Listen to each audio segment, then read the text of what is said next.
번째 근데 질문은 이 경우에 과거에 그러니까 9-3 문제를 생각하기 이전에 어떤 식의 예비적 선택 정도 소송이 여러 가지 문제가 없지 않기 때문에 함부로 인정하는 데 대해서 대단히 주저감이 있었는데 판례는 부적법하다고 그랬고 실제 독일도 부적법하다고 보고 일본도 부적법하다고 보고 이런 조문 두지도 않았어. 일본도 무진장 연구하다가 이런 규정은 둘 수는 없다. 이런 돌연변이를 법 규정에 확 두는 거는 막 망설여졌어. 그래가지고 일본도 못 두고 있어. 일본도 못 두고 있는데 우리는 2002년에 과감하게 뒀어. 그래가지고 일본 민사헌법 학회에서 나를 불러서 한번 니는 어떻게 그렇게 이 주제를 알고 부른 건 아닌데 뭐 한국 거 와서 하라니까 뭐 내가 가서 얘기해 주려면 뭐 이 뻔히 일본 거 있는 거는 해봤자 그 사람들이 뭐 이렇게 관심도 안 끌 것 같은데 우리 국민성은 뭐야? 황당한 사고를 가끔 하다가 저질러서 그렇지 또 사고만 안 나타나면 진짜 완전히 금방 뭘 하는 민족 아니야 또 이게.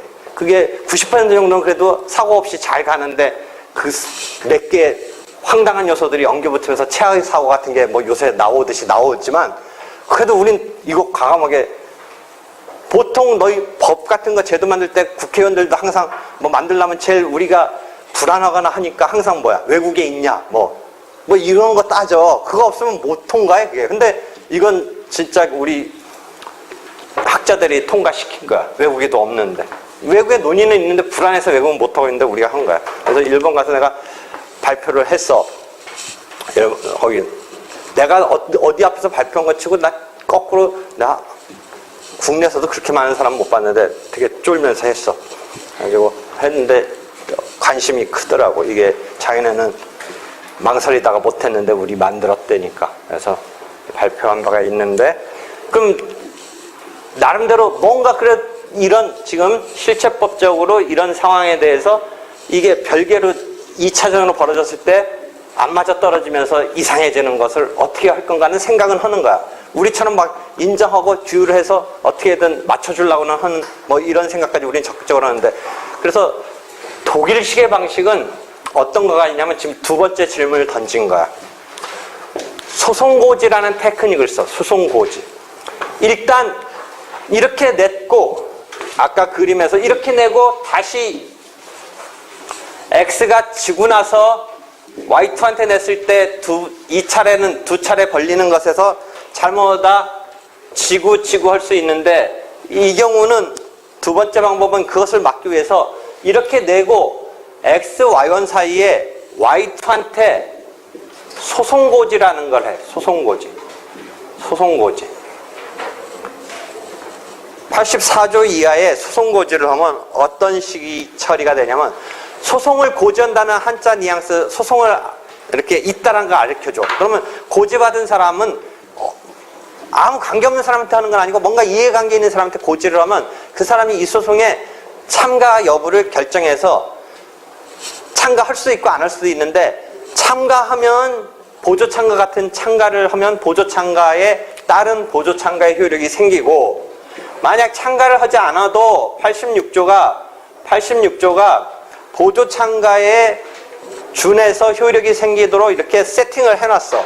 그래서 소송고지를 84조 이하에 하면 보조참가를 하면 참가적 효력이 즉 77조의 보조참가에 따른 효력이 생기고 보조참가를 하지 않아도 86조가 77조에 규정된 그 이른바 보조참가의 효력이라고 하는 것이 생기도록 하고 있어. 어쨌든 이 사람은 참가적 효력이 생겨. 그럼 참가적 효력이 뭐냐?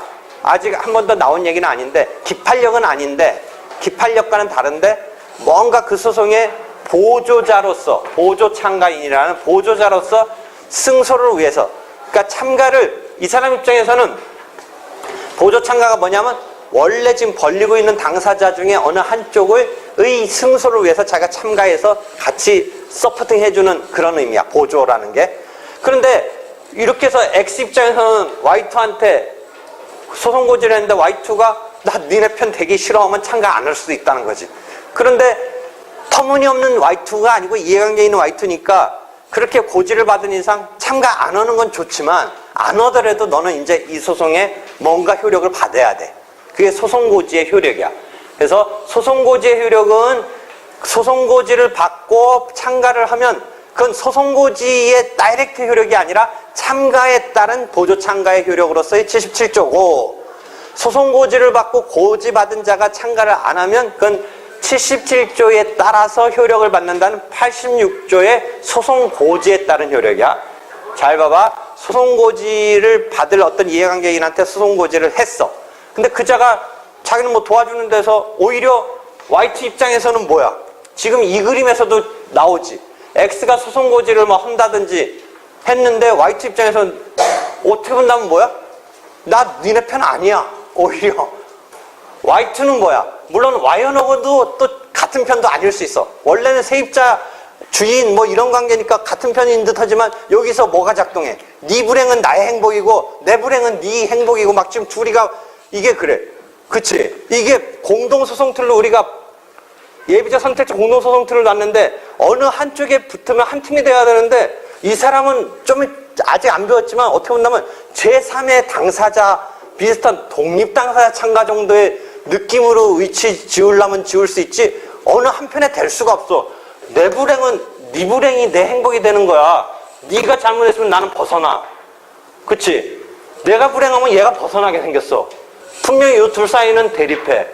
근데 또 자기한테 공격해 들으려는 X한테도 자기는 한편 같지가 않은데 여기서 한편 좀 대달라는 거야. 뭐라고 꼬시고 있는 거야, X가. 화이트 죽인 놈이다. 화이트 죽이면 너 산다. 막 들어오라고 하는데 지금 그런 거 아니야. 지금 X는 야, Y원 죽이는데 너 빨리 들어와. Y원이 죽어야 너 살잖아. Y원이 살아나면 어디로 가? 화이트 소유자 그냥 무과실적 책임 다 쓰잖아. 그러니까 어떤 의미에서는 한편인 듯한데 또 하여튼 냉정해 보면 X한테도 또 자기도 당할 수도 있는 건데 이게 좀 그런 거야. 그러니까 이게 알겠어? 특수한 거란 돌연변이적인 이런 소송의 형태라는. 그래가지고 화이트한테 하여튼 X는 소송고지를 해. 소송고지 하는 이유는 뭐야? 아까 말한 대로 보조참가를 해서 참가적 효력이든 보조참가를 안 했지만 86조에 따른 77조의 참가적 효력에 준해서 취급되는 의미에서의 효력이든 이렇게 해서 고지를 해놓으면 이런 2차전을 벌림에 있어 기판력은 아니지만 이제 Y2가 X한테 여기서 판단돼서 Y한테 잘못 없다? 그 말은 뒤집어서 Y2 너 소유자로 책임져야 된다 라는 그 상황을 여기 와서 변명으로 써먹지를 못하게 해. 그게 참가적 효력이야. 기판력은 아니야. 판결의 효력은 아닌데 앞 사건에서 X가 져가지고 열받아가지고 Y2한테 2차전 벌였는데 앞 사건에 졌다는 내용의 이유는 뭐겠어? Y1이 관리를 잘했기 때문에 Y1이 벗어났다는 말이 X 입장에서 진 거잖아. Y1이 관리를 잘했어. 주임을 못한 건 없어. 그랬을 때 그러면 Y1이 주임을 못한 게 없으면 Y2 떠맡아야 되잖아. 그 상황을 여기서 아까 제일 출발은 여기서 이거 지금 이 상황 없다면 Y2가 뭔가 잘 반박을 해서 여기서 X가 또 질 수도 있다. 그게 원래 출발이지. 이 제도를 인정하게 돼. 근데 여기서는 또 질 수는 없어. 왜? 그런 변명을 Y2가 이번에 써먹을 수가 없어. 소송 고지를 해놓으면.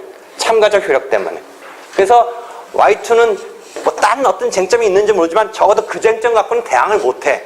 그러니까 X가 두 번째 청구에서는 이길 수밖에 없어. 즉 Y2가 Y1한테 떠넘기는 반격은 여기서는 못 써먹어. 이미 그거는 Y1은 책임 없다라는 결론은 이미 앞 사건에서 이유에서 나타났는데 이게 기판력은 아니고 하지만 이유중의 판단의 참가적 효력은 그 객관적 범위에서 이유중의 판단에 대해서 효력이 생기면서 두 번째 사건에서 Y2가 그 점을 물고 늘어지면서 다시 싸움을 벌릴 수 없고 싸움을 벌릴 수 없다는 말은 그래서 X가 그 점 때문에 질 수는 없어.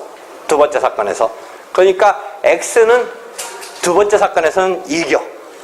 그러니까 그럼 예비적 선택적 공동소송을 인정한 거와 지금 인정한 것은 실제법적으로 인정한 어느 한편에는 이길 수밖에 없다라는 것을 뒷받침하기 위해서 이걸 마련했다라는 그 점에 있어서의 역할은 소송고지로도 충족은 할 수 있어. 그렇지만 소송고지와 예비적 선택적 공동소송을 인정하는 거의 차이는 예비적 선택적 공동소송은 절차를 한 번만 벌리는 거야. 엄연히.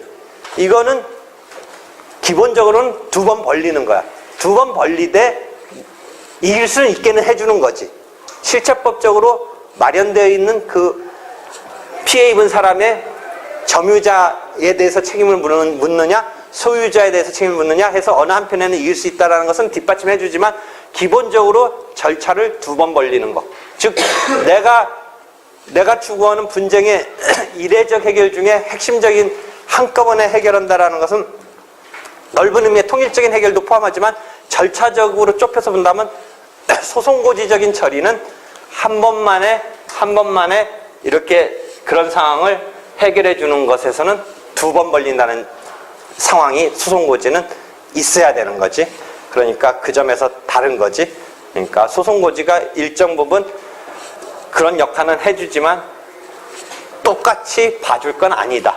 하여튼 2번째, 소송고지적인 테크닉을 써가지고 해서 이런 어떤 우리가 문제를 느낀 그런 문제의식을 헤쳐나가는 방법으로는 쓰일 수는 있는데 똑같은 이런 것은 아니다.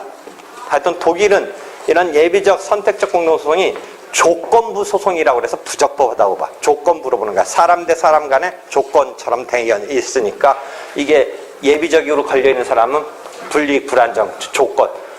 근데 그것을 갖다가 우리는 어떻게 반박하냐면 소송 바깥에서 나오는 조건이 아니라 소송 내에서는 얼마든지, 소송 속에서는 얼마든지 있을 수 있다. 다만 예비적 부분에 대한 동일 주체가 아니기 때문에 조금은 문제가 있지만 소송 내에서의 조건인 거다. 주체 사이에 조건적이긴 하지만 소송 내에서 이게 인정되지 않으면 이게 내려간다는 의미에서의 소송 내에서 결론이 나오면서 따라 붙는 조건이다 등등으로 꼭 그 조건부 소송으로 아닌 것으로 볼 건 아니다 등등의 또 그 부분에 대한 비판도 하는데 하여튼 독일식의 입장은 이것을 부적법화.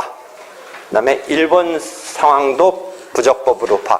일본은 뭔가 고민하다가 용어로 일본법까지 여러분 알 필요 없지만 동시심판 청구라는 조금 뭔가는 뒷받침해 주기 위해서 동시심판 청구라는 제도를 어정쩡하게, 우리보다 조금 더 어정쩡하게 만들었고, 우리는 그래도 공동소송 형태로 만들었고 절차규를 약간 짬뽕을 해놓은 뭐 이런 형태로 했는데 그래도 우리가 명문화한 이런 상황이다.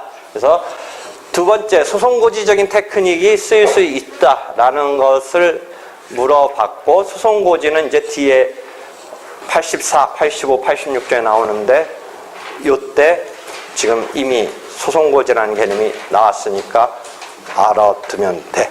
여기까지 질문 있으면 해. 질문 있으면.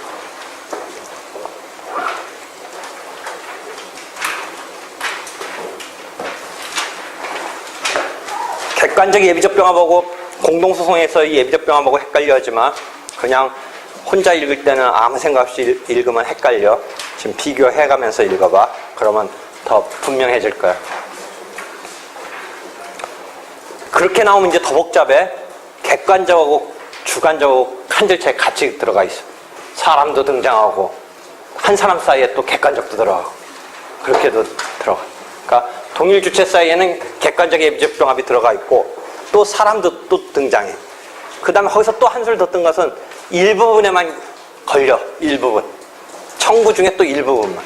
그럼 되게 복잡해져. 질문 없으면 수고했어.